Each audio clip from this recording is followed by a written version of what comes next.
Halo guys, di sini saya akan memaparkan materi dari kelompok 1 yaitu osteoarthritis. Nama saya adalah Andes Angga Pampilio, NIM saya adalah 110363C18002. Bisa kita sambung lagi ke teman saya? Hai, saya di sini Trisusanto.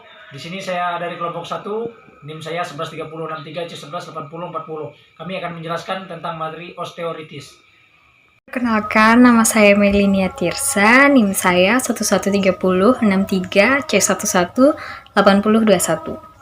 Hai, perkenalkan nama saya Linda Adelina, saya dari kelompok 1. Selamat pagi teman-teman, saya dari kelompok 1. Di sini saya akan memperkenalkan diri. Nama saya Anastasia Hoarberet, NIM 113063C11003. Terima kasih. Halo, perkenalkan nama saya Amabel Elan Emanuela dengan NIM 113063C118001.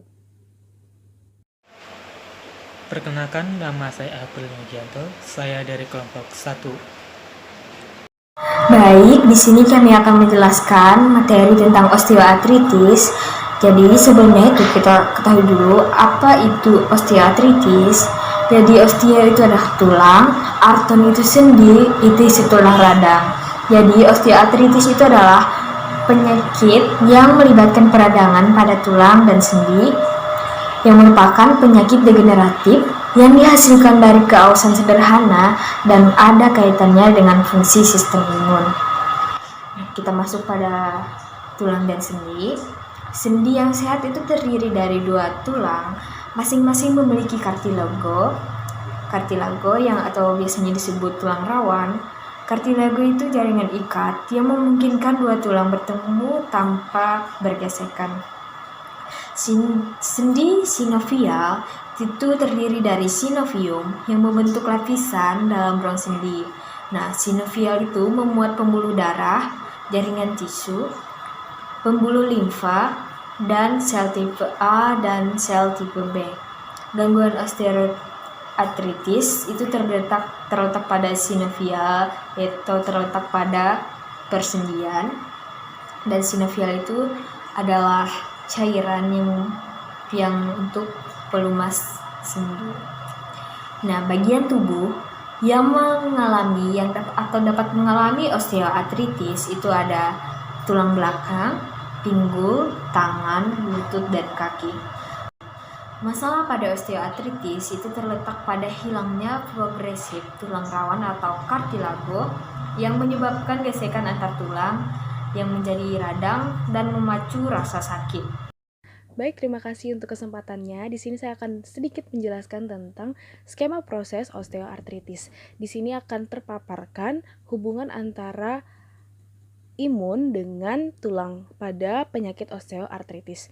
Jadi setelah kita ketahui tadi bahwa masalah utamanya adalah pada kerusakan kartilago, itu akan memicu kondrosit yang merupakan sel yang mempertahankan kartilago itu memproses perbaikan tulang. Namun, jangka panjang akan membuat kondrosit ini kelelahan dan akhirnya dia akan bisa menyebabkan apoptosis atau kematian sel terprogram. Dan ini akan menyebabkan kartilagonya lemah dan mengelupas. Hasil dari kelupasannya ini akan masuk ke dalam sinovial atau cairan sendi yang mana di sana juga terdapat sel tipe A. Dan nanti sel tipe A ini akan memasok imun yaitu limfosit dan makrofag untuk bersama-sama menyerang hasil kelupasan kartilago tadi. Nah, datangnya limfosit dan makrofag ini akan menyebabkan proinflamasi yang berujung pada radang yang lebih parah pada pengidap osteoartritis. Dan kemudian untuk foto yang setelah ini itu sudah dijelaskan juga bahwa ini hanyalah tampilan tentang foto terkait osteoartritis, yaitu bisa terdapat pada jari tangan, bisa pada tulang panggul, pada lutut, dan juga pada jari-jari kaki. Terima kasih. Baik, tadi teman saya sudah menjelaskan tentang patofisiologi dari penyakit osteoartritis tersebut. Di sini saya akan melanjutkan menjelaskan tentang etologi dan manifestasi klinik atau tanda dan gejala dari penyakit osteoartritis. Etologi atau faktor penyebabnya adalah yang pertama usia, yang kedua radang, yang ketiga cedera sendi, yang 4 stres mekanik, yang kelima obesitas, dan yang keenam obat-obatan. Gejalanya adalah rasa nyeri tajam dan sensasi terbakar. Yang kedua, kaku di pagi hari sekitar 30 menit. Yang ketiga adalah pada osteoartritis jarang terjadi pembengkakan. Baik, saya akan melanjut penjelasannya. Untuk pemeriksaan sini kita bisa melakukan foto ronsen pada pasien tersebut. Untuk penentuan sini ada 3. Yang pertama itu ada nomografi. Situ ada menurunkan berat badan. Yang kedua olahraga. Yang tadi itu kita melakukan latihan fisik. Yang kedua sini ada pragmaterapi, yaitu obat-obatan untuk memukuskan menghilangkan rasa nyeri untuk pasien. Dan yang terakhir melakukan pembedahan. Pembedahan ini kita melakukan pergantian sendi pada pasien melalui operasi. Baik, mungkin itu saya sampaikan. Terima kasih. Untuk keasuhan keperawatan osteoartritis, yang pertama pengkajian pada data yang dilakukan pada pasien osteoartritis itu meliputi biodata. Terus keluhan utama pasien, biasanya pasien mengeluh nyeri pada salah satu sendi dan kekakuan. Terus riwayat penyakit sekarang, riwayat penyakit dahulu, riwayat kesehatan keluarga. Terus pengkajian data dasarnya, aktivitas dan istirahat, mungkin nyeri sendi karena gerakan, nyeri tekan memburuk dan stres pada nyeri sendi, kekakuan pada pagi hari biasanya terjadi secara bilateral dan simetris, legitimasi fungsional yang berpengaruh pada gaya hidup, waktu senggang, pekerjaan, keletihan, meliase, keterbatasan ruang gerak, atrofi otot, kulit kontraktor, atau kelainan pada sendi dan otot. Terus kardiovaskular, integritas ego, hygiene. Terus riwayat keperawatan. Dalam pengkajian riwayat keperawatan, perawat perlu mengidentifikasi adanya rasa nyeri atau sakit tulang punggung, bagian bawah, leher, dan pinggang. Berat badan menurun, biasanya di atas 45 tahun. Jenis kelamin sering pada wanita. Pola latihan dan aktivitas, keadaan nutrisi, misalnya kurang vitamin D dan C serta kalsium, merokok, mengkonsumsi alkohol dan kafein, adanya penyakit endokrin, diabetes mellitus, hipertiroid, hyperparatiroid, sindrom Cushing, akromegali, dan hipogonadisme.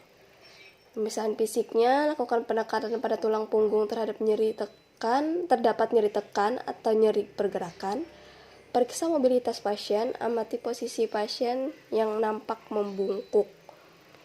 Terus riwayat psikososial, biasanya riwayat psikososial ini penyakit ini sering terjadi pada wanita. Biasanya sering timbul kecemasan, takut melakukan aktivitas, dan perubahan konsep diri.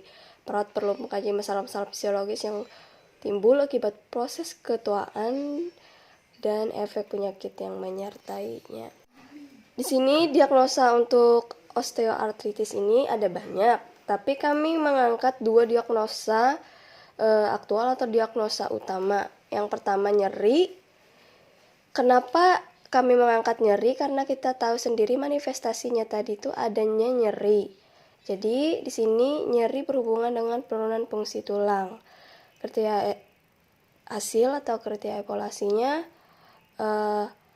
menunjukkan nyeri berkurang atau terkontrol, terlihat rileks, dan dapat istirahat, tidur, berpartisipasi dalam aktivitas sesuai kemampuan, mengikuti program terapi, menggunakan keterampilan relaksasi dan aktivitas hiburan ke dalam program kontrol nyeri. Nah, untuk intervensi dan implementasi diagnosa nyeri tadi itu yang pertama, kaji keluhan nyeri, catat lokasi dan intensitas skala 0 sampai 10.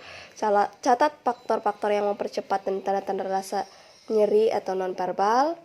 Kenapa dilakukan seperti itu? Membantu dalam menentukan kebutuhan manajemen nyeri dan keefektifan program. Terus yang kedua, berikan matras atau kasur keras, bantal kecil, tinggikan linen tempat tidur sesuai kebutuhan. Kenapa harus berikan matras atau kasur keras? Matras yang lembut atau empuk, bantal yang besar akan mencegah pemeliharaan kesejaran tubuh yang tepat. Peninggian linen tempat tidur menurunkan tekanan pada sendi yang terinflamasi atau nyeri. Terus yang ketiga, memberikan pasien mengambil posisi yang nyaman pada waktu tidur atau duduk di kursi, tingkatkan istirahat di tempat tidur sesuai indikasi. Pada penyakit berat, tirah baring mungkin diperlukan untuk membatasi nyeri atau cedera sendi. Yang keempat, anjurkan untuk sering mengubah posisi, bantu pasien untuk bergerak di tempat tidur, sokong sendi yang sakit di atas dan di bawah, hindari gerakan yang menyentak. Rasionalnya, mencegah terjadinya kelelahan umum dan kekakuan sendi, menstabilkan sendi, mengurangi gerakan atau rasa sakit pada sendi. Yang kelima, anjurkan pasien untuk mandi air hangat atau mandi pancuran pada waktu bangun. Sediakan wastafel hangat untuk mengompres sendi-sendi yang sakit beberapa kali sehari. Pantau suhu air kompres air mandi. Panas meningkatkan relaksasi otot dan mobilitas, menurunkan rasa sakit dan melepaskan kekakuan di pagi hari. Sensitivitas pada panas dapat dihilangkan dan luka dermal dapat disembuhkan.